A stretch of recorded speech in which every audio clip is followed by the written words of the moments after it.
Mamerina fiaravanantsika hatrany manohy ny fifampizarana izay ataontsika eto amin'ny teny zava-manahirany vehivavy tapany faharoa amin'ny fizarana izay arahantsika amin'ny vahiny fahasivy ambin'ny folo eto amin'ny teny zava-manahirany vehivavy antsika milaina lehibe ny resaka fiarovana ny tontolo iainana ao anatin'ilay tetikasa bazituleara no vahintsika mitohy eto amin'ny pejy efa nazavainy tamin'ny interview nataontsika omaly tamin'ny tapany voalohany izany fa ny resaka tontolo iainana sy ny fikajiana ny tontolo iainana no isan'ny fianarana nataony nanomboka tany amin'ny oniversite sy asa ataony ao amin'ny bazituleara hatramin'izao efa 10 taona izany izay no niasany tao raha fitiniko kely fotsiny nataontsika tamin'iny interview tapany voalohany iny dia ny resaka amin'ny ankapobeny ny atao hoe investissement amin'ny resaka fitsandrana harena kibon'ny tany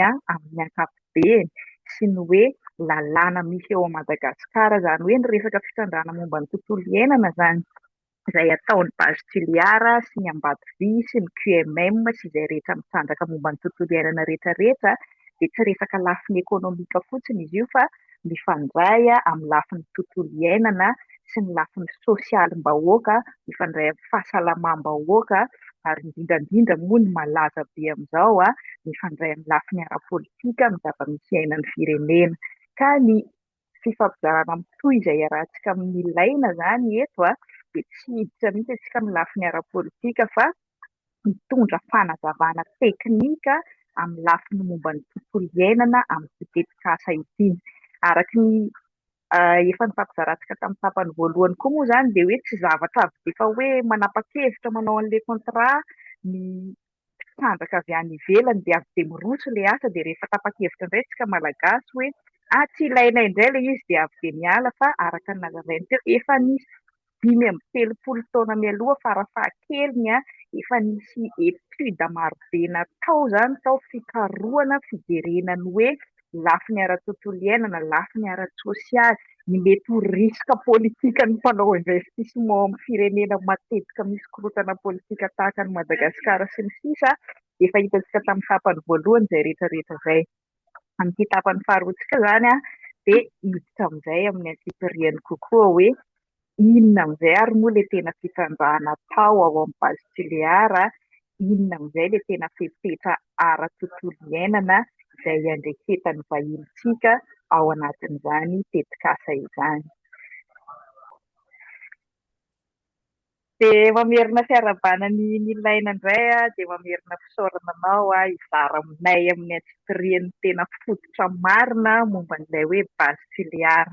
Afaka miverina tany amin'ny atombohan'ilay projet mihitsy ve tsika araka ny lazainao teo mbola tany amin'ny 92 tany hozy ianao nisy nahoda be fa mitondra vazaha mitsidika any mino aho efa trany amin'ny elabe any izany no efa nanomboka ny fitsirihana sy ny etude sy ny tariny fa hoe hatraiza ny tena nanomboka amin'izay ilay hoe ndao amin'izay ary hitsandraka tao amin'ilay bazituleara.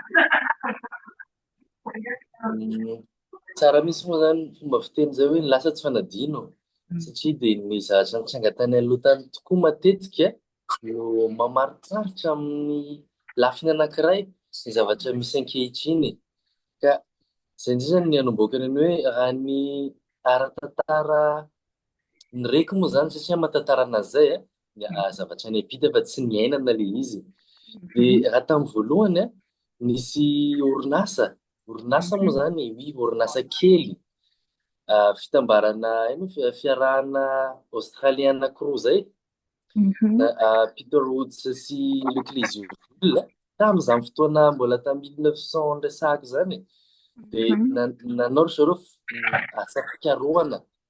Ilay Peter Woods ty moa izany géologue io tena hoe géologue de profession dia nitetezany zareo ny morontsiraka Madagasikara rehetrarehetra. Tanjona hoe tamin'izany dia hitady ahena kibon'ny tany izay ho evaluevana izany mba ho avarotra satria izay ny business ny zareo moa izany.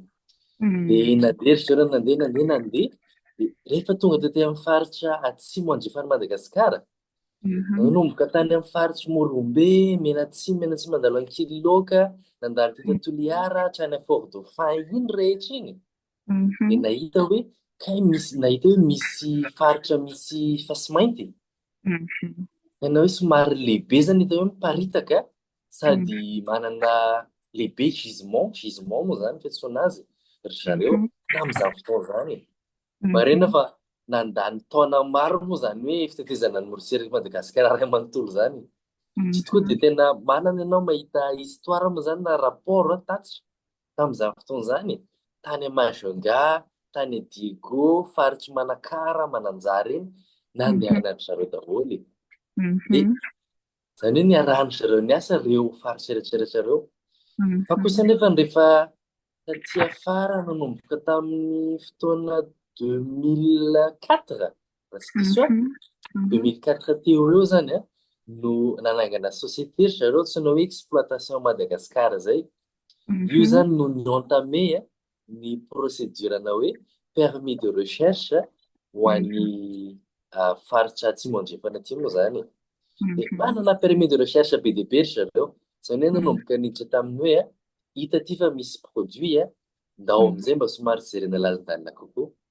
Dia Mhm. nandeha moa ny asa fikarohana raha ny ngeza be le permis dia memena tsikelikely, memena tsikelikely, memena tsikelikely. Dia Mhm. à un moment amin'izay tsy tadidiko kosa tamin'ny oviana fa eo amin'ny tanomboka taty amin'ny 2007 taty zay 2007 2008 Mhm. nisy orinasa Exaro zay orinasa avy nivelany zany no intéressé tamin'le permis nananany zareo taty Mhm. Ranobe Toliara. Dia Mhm. nanomboka teo nanomboka le aventure hoe fasimainty Ranobe, fasimainty Ranobe. Dia Mhm. nomboka tamin'izany no nisan'ny asa exploration lalindalina kokoa. Esehana fitrandrahana, esehana fanarenana amin'ny laona izany hoe ny pitsopitsony rehetrarehetra. Dia ny Mhm. hafarany moa rehefa somary lavalava le fizoran'ny raharaha administrativa teto Madagasikara sy le Mhm. exigence ara tontolo iainana moa zany dia Mhm. niala Exaro. Niala hoe tsy maharaka intsony zany ny Mhm. fampiasam-bola nefa tsisy fidiram-bola dia niala Mhm. izy. Dia nanomboka teo amin'izay tsiren'le hoe TSP na Toliara Science Project. Nanomboka Mhm. tamin'izany fotoana jusqu'en 2009 izy zay raha tsy diso 2009 teo eo. Dia Mhm. toy ihany ny fiara-miasa amin'ny communauté, ny fanaovana andrana, fanaovana ny taratasy administratif rehetrarehetra, fahazoan-dalana fahazoan-dalana hitrandraka. Dia izay Mhm. nivaly moa finalement tamin'ny 2012 no Mhm. nahazo ny fahazoan-dalana hitrandraka na permis d'exploitation ny Toliara Mhm. Science Project. Dia Mhm. toy ihany ny asa. Toy ihany Mhm. zany ny asa tamin'ny resaka fahazoan-dalana tontolo iainana indray moa dingana manaraka. Mhm. Fahazoan-dalana tontolo iainana na permis environnemental. Dia nanomboka teo nandeha ny ilay antsoina hoe no fifampiresahana amin'ny vahoaka, fampahafantarana an'ilay projet, ny Mhm. évaluation environnementale na ny étude d'impact environnemental du projet. Nanomboka Mhm. tamin'izany fotoana hoe 2011, misy moa zany efa tamin'ny 2006, dia aveo nisy 2009, nisy 2012, 13, 14, Mhm. 2015. Zay vao mivoaka ny permis environnemental. Izany hoe tena hafahafa kely zany hoe ny tena asa tena atambatambatra eo amin'ny 5 taona eo no fotoana nanaovana étude d'impact environnemental le projet sable minéralisé na fasimainty Toliara, fasimainty Ranobevatritsika eo. Dia Mhm. izy nahazo izay fahazoan-dalana tamin'ny 2015 no nanomboka nitady partenaire indray hoe hanomboka ny fitrandrahana amin'izay. Teo zany dia mbola resana hoe phase d'exploration dia hatramin'ny Mhm. 2004 ny resantsika iny. Dia aveo phase de recherche amin'izay rehefa aveo ny Mhm. taoriana zany miaraka tamin'ny Exaro sy ny tohizan'ny TSP, Toliara Mhm. Science Project. Zay vao niditra amin'izay ny hoe phase de pré-exploitation na idirana phase d'exploitation. Dia Mhm. maromaro ny orinasa mifandimby teo samby nahita ny hainao nanana eritreritra ny hiroso amin'ny fitsandrahana. Fa Mhm. noho ny zava-misy rehetrarehetra, ny toe-draharaha politika, ny raharaha ekonomika mondial, dia Mhm. maro no tonga dia niala, tonga dia niala. Farany moa zany ny WTR na World Titanium Resources société australienne no mitazona farany niara-niasa tamin'ny TSP dia lasa namadika anao raha zao hoe toliara santsa fotsiny tsotro zao fa tsy TSP tsony dia nanomboka ny entamé ny procédure ahafahana hoe mi-exploiter an'le projet amin'izay.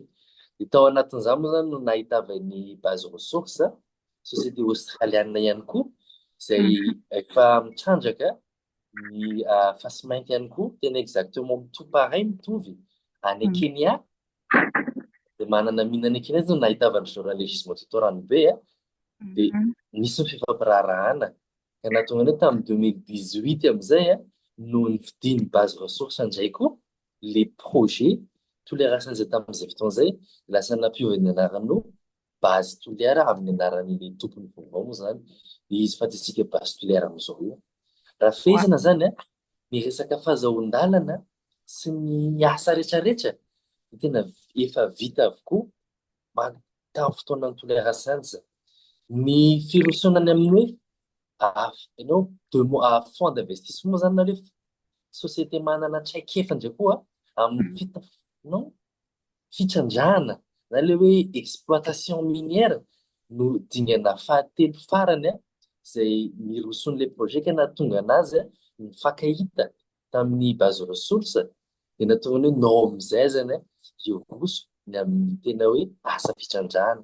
Fa ny fotoana rehetra tao alohan'izay tena mbola hoe dingana avokoa na ahafahana tonga amin'izao fotoana isan'izao hoe ndao amin'izay raha atao ilay fitrandrahana. Dia iny moa zany ngamba ny arahantsika malala ny toen'ny tantara tsy mbola nisy inona akory, tsy mbola nisy fasy mainty akory na kely azany niala tao amin'ny faritra fitrandrahana izay navoaka ny base ressource, base toliara dia miteraka ny resabe sy ny zatsy rehetra misy ankehitriny eo. Izay moa zany ny ara-tantara resahako teo ny lasa tsy fanadino izany rehetrarehetra ny misy fifandraisan'ny mivantana ny amin'ny toetra raha ankehitriny. Satria dia izy raha niresahako izay hoe raha base toliara manokana resahana tena mbola tsy nisy asa na kely akory azany nataon'ny base toliara dia izy tafiditra anatin'ny savorovory rehetra resantsika ankehitriny izao. Izay ngamba raha ny ara-tantara. Ilay tiako anontaniana hoe mbola tsy nisy fitrandrahana nandeha mihitsy ve? Amafisinao tsara moa zany amin'ny mampiasa ny base toliaranao hoe base toliara mbola tsy mitrandraka mihitsy. Fa ilay araka ny lazainao teo hoe nisy ilay fazina pré-exploitation io ilay hoe orinasa samihafa ny fandimby tonga sy lasa ireo hoe efa nisy nanomboka ny trandraka ve zany zareo talohan'ny base toliara sa tena hoe mbola tsy nisy zavatra nokitiana mihitsy aloha hatreto? Raha ny hoe fitrandrahana dia tena mbola tsy nisy mihitsiny. Izany hoe ny zavatra nisy hatreto azo lazaina hoe endrika fitrandrahana moa zany izay tantaran'ny ray aman-dreny anankiray nisan'ny nanjaina voalohany tantaran'izany tantara rehetrarehetra izany dia ny hoe le hoe antsoina hoe andrana izay. Io moa zany ohatrany vary sy rehetrarehetra ihany mba ahafahanao miteny hoe manana produit tsara zahay dia mila an'ilay antsoina hoe asio santionany aloha. Izay zany nisy antsoina hoe usine pilote zay zany hoe andrana natao amin'ny fomba tsotsotra hoe raha ohatra ka atao ilay fitrandrahana dia izao zavatra tsy maintsy fatao dia mahazo qualité-na vokatra sahala amin'izao. Izay ihany zany no vokatra hoe fasy mainty nivoaka moa zany tao anatin'ny tany izay mbola stocké anatina saky amin'izao fotoana resahako izao amina hangar de stockage. Any basy mbola tsy nisy fasy mainty navaritra na niraizany. Ary io antony nanaovana io dia tena izay hoe mba ahafahana mitarika mpamatsy vola, mba ahafahana mitarika mahazo marché moa zany en fait. Tena hoe araka ny resahako izay hoe manana vokatra ianao tsy maintsy misy foana ilay hoe asio santionany kely aloha. Ary tamin'izany zany no nanaovana ihany koa andrana fitrandrahana fa ihany koa mba ahafahana anazy repère zany hoe essai de réhabilitation izany hoe andrana famerenana amin'ny laona aoriana andrana fitrandrahana izay nahazahoan'ny toliara santsa ilay antsoina hoe quitus environnemental. Io quitus environnemental io dia certificat omeny ONE izany hoe ny Office national de l'environnement ahafahana miteny hoe rehefa nataony fitsirihana rehetrarehetra dia voahaja tanteraka ny cahier de charge tamin'izany fotoana izany ary tafaverina amin'ny laon'ny tokotrany ilay toerana izay nanaovana azy na fitsindrahana. Mhm. Zay no nahazoana lehibe amin'ny environnemental. Fa ankoatran'izay tsy mbola nisy vola niditra tamin'ny varotra fasy mainty hatreto satria mbola tsy nisy fitsandrahana. Amin'izao ankehitriny dia tsy misy ninona intsony any amin'ny site minier any. Périmètre minier fotsiny no mipetraka. Zay ny zava-misy ankehitriny. Tena izay indrindra amin'izay moa izany no tiako raha afaka hazavainao amin'ny antsipiriany hoe matoa moa izany ny zavatra lasa be savorovoro aty afara aty dia misy zavatra hitan'ny olona izany hoe tena zavatra sarobidy izy ity. Afaka hazavainao aminay amin'izay ary hoe inona ilay tena mahasarobidy an'ilay fasy mainty, inona ity fasy mainty ity, inona ilay zavatra sarobidy ao anatiny ao, inona ilay tena mahatonga an'izy ity tena hoe sarobidy be izany amin'izao fotoana izao mahatonga an'ireo savorovoro be dia be ireo e. Sarobidy koa izy io satria raha amin'izao vaninandro iainantsika izao, ny fasy mainty tafiditra anatin'ilay antsoina hoe minéraux critiques. Maha-kritika anazy dia ny hoe ny teknôlôjia sy ny fiainan'ny zanak'olombelona rehetrarehetra mihitsy amin'izao dia samby hitadiavana ny fasy mainty io daholo. Antsoina moa hoe fasy mainty satria dia tena fasika tokoa izy io fa fotsiny hoe mainty noho ny resaka minéralisation sy ny géologie moa zany no manazava an'izay dia lasa mainty ny izy lokony. tena mainty, tena fasika fa mainty. Raha misendra mitsangatsangana amorontsiraka isika aty Toliara dia mahita fa misy ohatrany somary mangirangirana maintimainty zay ny amin'ny plage eny. Io ilay antsoina hoe fasy mainty. Io fasy mainty amin'izay mafety zany dia fitambarana zavatra anaky 3 na 4 moa zany 4 fa arakaraka ilay gisement. Misy ny hoe rutile, ny zircon sy ny ilménite ary fa 4 ranokarany be misy ilay antsoina hoe monazite. Ireo produit anaky-4 ireo zany no manome an'ilay fasy mainty. Ary ny ampiasana azy raha ilay rutile sy ilménite sy rutile ny resaka izao dia ny loko fotsy pigment blanc zany hoe sy zavatra fotsy selatselatra vokarintsika zanak'olombelona amin'izao fotoana izao dia miainga avy amin'io produit anankiroa no mandalo processus chimique, consommation chimique dia manome ilay pigment blanc ampiasaintsika na zany amin'ny poudre maquillage ireny na amin'ny pâte dentifrice na colgate ho fitenenana azy aty Madagasikara azy, na ny loko fotsy peinture ireny na tout ce qui est blanc en fait dia ny ilménite sy rutile nanaovana azy. Ny ilménite kosa satria izy io en fait ilménite zay ny anarana générique fa plutôt dioxyde de titane zay ny nom tena hamantarany hafa azy koa zany. Ilay titane io ampiasana anamboarana prothèse na prothèse dentaire na ilay prothèse amin'ny taolana tapaka ireny. Dia tena hoe zavatra ampiasaintsika amin'ny fiainana andavanandro. Ny zircon kosa nefany dia raha miteny hoe céramique izao dia mieritreritrsika carreau na bakoly. En fait ny zircon no matière première anamboarana ny bakoly. Dia tena zavatra ilaintsika amin'ny andavanandro. Hainao fanaovana soudure ireny, bagetina soudure ireny mbola ny ilménite ihany koa ny anamboarana amin'ireny. Zay maha minéraux critique anazy. Ho antsika eto Toliara aza mbola miampy koa an'ilay antsoina hoe monazite. Io monazite io dia composante io zany composant mbola fitambarana ilay antsoina hoe terre rare indray koa izy. Mety avarantsika amba ilay hoe terre rare satria ny terre rare amin'izao fotoana izao no composante anankiray ahafahantsika manana an'ilay batterie lithium, batterie téléphone antsika amin'izao terre rare anamboaran'izy io. Ny voiture électrique izay espoir sy tena hoe zavatra manana ny anjarany lehibe amin'ny fiadiana miady amin'ny fiovaovan'ny toetrandro mba ahafahana minimiser ny impact écologique sy ny changement climatique dia tena miankina be dia be amin'ny fahafahan'ny secteur minier mamokatra mitrandraka monazite ilay ahafahantsika midévelopper ny teknôlôjia ny batterie électrique izay sy ny voiture électrique, turbine ny éolienne, terre rare.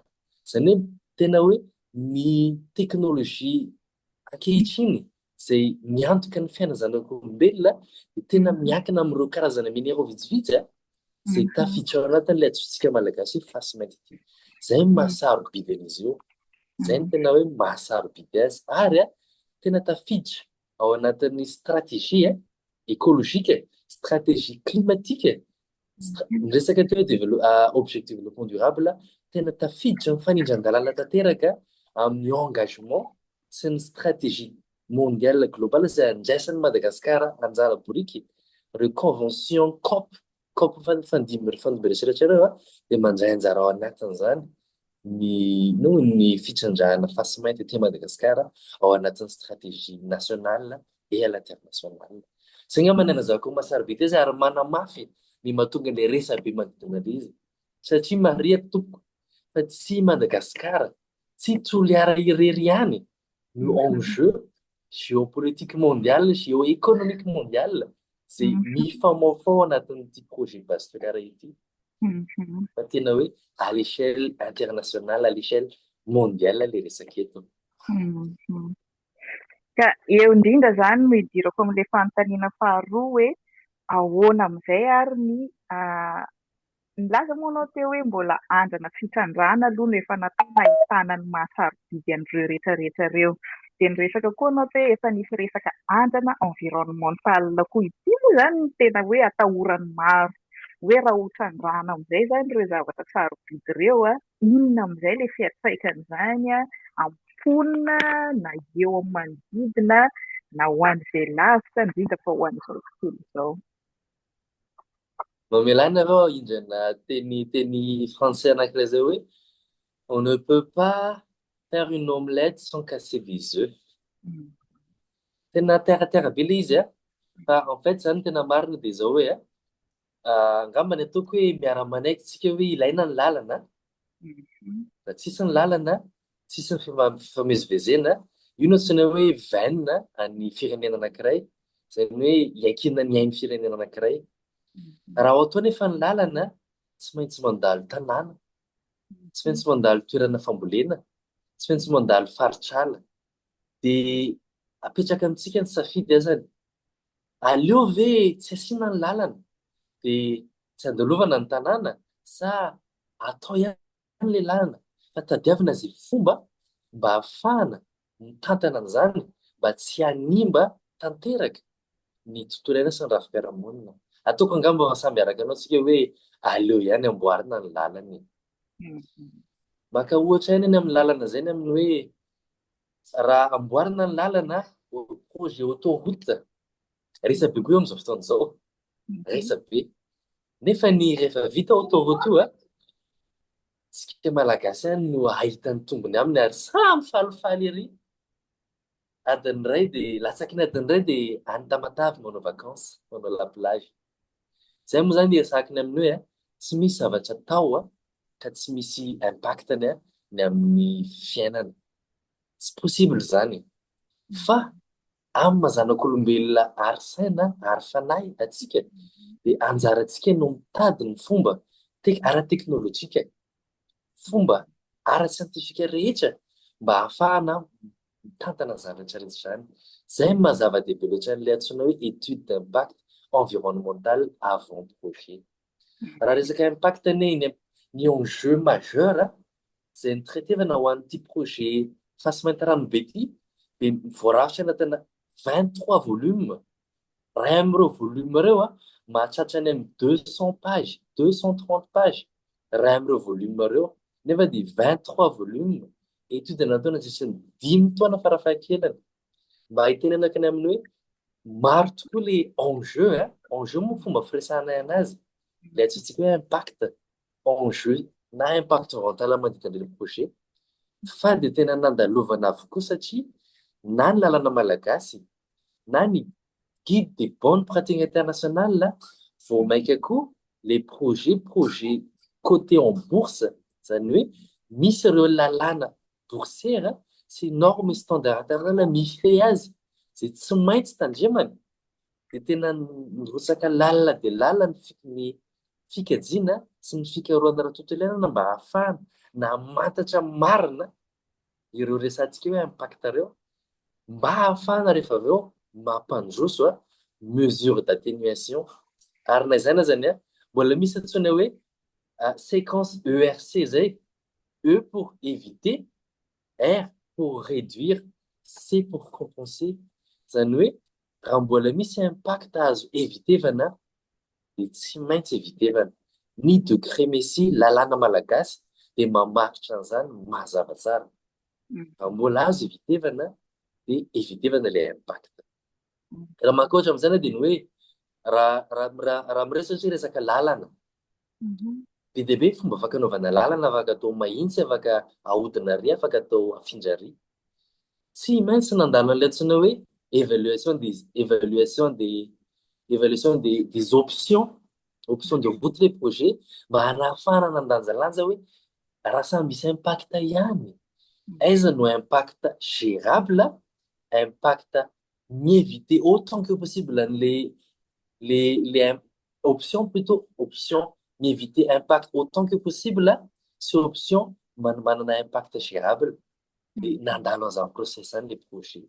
Réduire, pour raha tsy misy impact tsy maintsy tavela na antsoina hoe impact résiduel, dia ampiasana amin'izay ny teknôlôjia rehetrarehetra sy ny fahaiza-mampanao ireo scientifique et expert environnementaux rehetrarehetra, expérience internationale hatramin'izay, mba ahafahana mametraka mesure garantir fa ilay antsoina hoe impact résiduel dia tsy mametraka taketra na amin'ny tontolo iainana izay na amin'ny fiainam-bahoaka.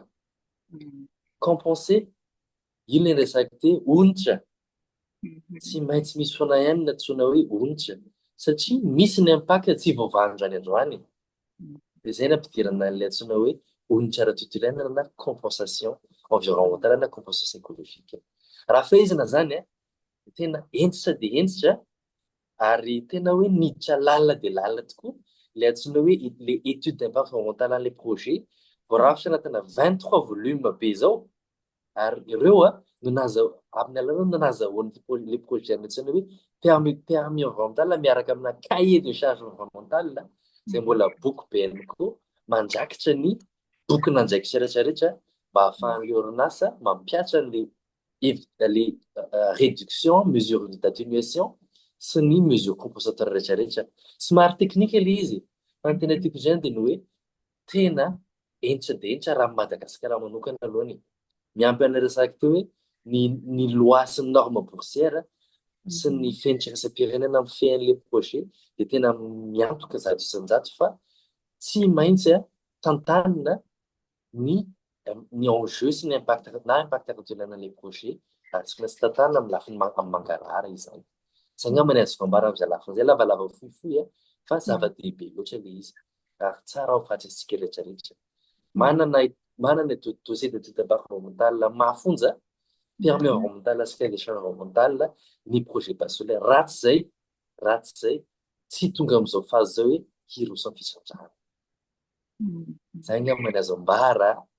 Mankasitraka be dia be efa eo 40 minitra sahady izay ny fampizaratsika an'izay zavatra sarobidy be izay raha mety aminao tohizantsika amin'ny interview manaraka an'izay hoe afaka tena manome détail pratique ve ianao tsy ho voajeritsika eto zany hoe 23 volume na 200 page zany tsy ho voajeritsika eto koa ny hoe cahier de charge iray manontolo sy ny loi sy ny bourse internationale rehetrarehetra miresaka an'ireo impact ireo fa mba tiako atao tena interview manokana zany ho an'ilay tsy maharaka terme teknika loatra fa mahita fotsiny an'ilay savorivory misy amin'izao hoe raha afaka manome ohatra vitsivitsy ianao hoe inona daholo moa ireo mesure niraisinareo tanatin'ireo izay tena hoe lehibe indrindra anatin'ireo ilay hoe 23 volume de 200 page isanisan'ireo inona daholo ilay impact efa hitanareo tao anatin'izay étude be dia be izay dia inona ny mesure raisina ahafahana miatenuer an'ilay izy ary ny farany izay tena mahaliana ny maro moa zany tsy fatao amin'ilay interview manaraka hoe ahoana amin'izay ary ny tombony azon'ny malagasy ampiasana an'ilay onitra ahafahana manao projet environnemental io. Dia hoaratsika amin'ny interview manaraka angambany izay mba tsy ho lava loatra indray dia mamerina fisaorananao hatrany amin'izay famizarana be dia be tena hoe fototra tokony ho fantatra ny tsirairay izany mba tsy handeha fotsiny amin'ny émotion tsika rehefa teraka ilay savorivory fa mba afaka samy mampiasa ny sainy amin'izay hoe wow Est-ce que ça vaut le coup de casser cette œuf pour faire cette omelette-là, ve sa sa hoe tena hoe aleo arovana tsara fotsiny ny atody dia hipetraka eo dia tazatazantsika mianakavy eto.